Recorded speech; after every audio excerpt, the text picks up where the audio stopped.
Tom was a skilled photographer, known for his stunning landscapes and evocative portraits. He had quite a bit of confidence in his work and was gaining international notoriety as his work became more notable. It all began with a faint whisper that Tom heard while developing photos late at night. "Tom, you are capturing their souls," it said. He looked around, but his studio was empty. He tried to ignore it, but the voice persisted, growing louder each night. Tom began to feel a cold presence in his studio night after night, especially in the darkroom. The whispers were louder and more persistent there. They continued, suggesting that his photos were more than just images. "You are stealing their essence," they taunted. Tom became obsessed with his work, spending hours in the darkroom, developing and perfecting his photos. He started seeing ghostly figures in his studio, their faces filled with horror and anger. The whispers grew louder over time, haunting him every step. Years ago, Tom had taken a photo of a tragic accident, capturing the moment of death.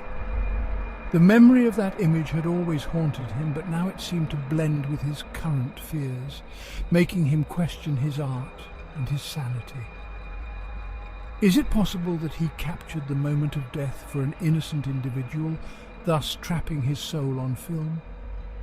Had he unknowingly violated some unknown precedent, upsetting the ghosts in the afterlife? What would be the cost of such a mistake? Tom's mind was racing at the fear of having unknowingly put himself in harm's way by doing what he loved the most in this world. Desperate, Tom confided in his fellow photographers and even talked to a counsellor. But no one took him seriously. One of them even suggested that he may be correct about suffering an early onset of dementia. They suggested he was just under stress and needed a break, but he knew this was real. He felt it in such a real way. His family worried about his state of mind, urging him to take some time off and consider an antidepressant. But Tom resisted. The whispers became more insistent as the nights in the darkroom lagged on. "You cannot escape your guilt," they cried. Tom started seeing the ghostly figures more frequently, their spectral forms following him everywhere. The cold presence became unbearable, chilling him to the bone. Were they here to hurt him? Were they warning him of something more sinister to come? This was all a lot for him to take on and process. His photography began to suffer. He became paranoid, seeing ghostly figures in the shadows. He couldn't tell what was real and what was a figment of his tortured mind. He started doubting his sanity, wondering if he was truly losing his grip on reality. One night, as he was alone in the studio, the whispers became a roar. "Give them back, Tom," they demanded.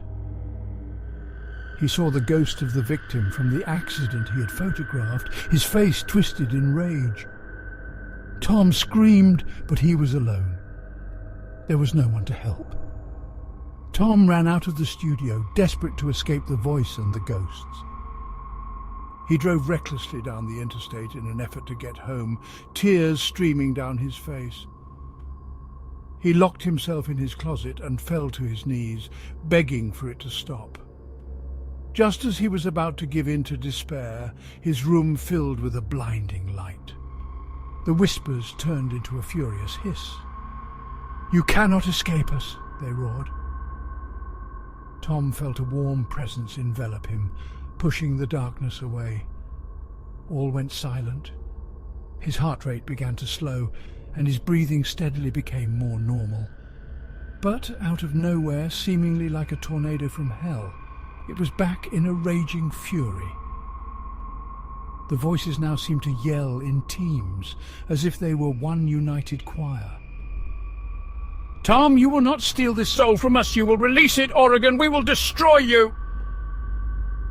It seemed the outside was now in, with howling winds and lightning striking all around him. Tom felt as if he had been whisked outside in the midst of a terrible tornado, with no clear sight in any one direction as the voices shrieked all around him. This went on for close to an hour before it all came to an almost immediate end, with only the sound of the wind dying down all around him. It was at this moment that Tom realized he had soiled his own trousers.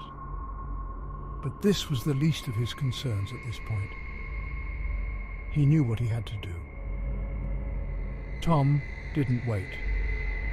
He got back in his car and drove to the darkroom. He went straight to his archived photos and grabbed the entire photo file from the night of that dreadful accident, locked the studio door and drove home. He immediately stoked a fire in the backyard with gasoline and threw the entire file, photos and all, into the flames. He shrank back from the heat, exhausted and crying uncontrollably as he collapsed onto the ground, screaming, "Leave me! Leave me alone! I want nothing to do with you, please!" There was no immediate response that night.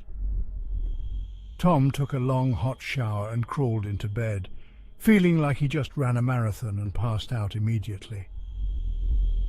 The next morning, Tom woke up feeling unusually light and rested, as if the night before had never happened. He realized quickly that it was not even morning, but 1 p.m. He was so exhausted that he completely missed the morning sun shining through the window. He had missed a group meeting with a client, but nothing he couldn't reschedule for another time. Tom sat at his kitchen table in a daze over his coffee, wondering how and why this had all happened. As the days dragged on, all remained silent. His spirits lifted and the voices never returned again. Whatever or whoever they were must have gotten what they came for, and Tom could not be more grateful to have his life and career back. And you, dear listener, have you ever heard whispers in the dark? Have you ever heard the shrieking and demanding of the ghosts of the dead?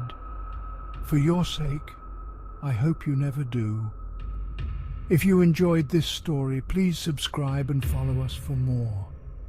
Join us on TikTok and YouTube for more Chilling Chronicles if you dare.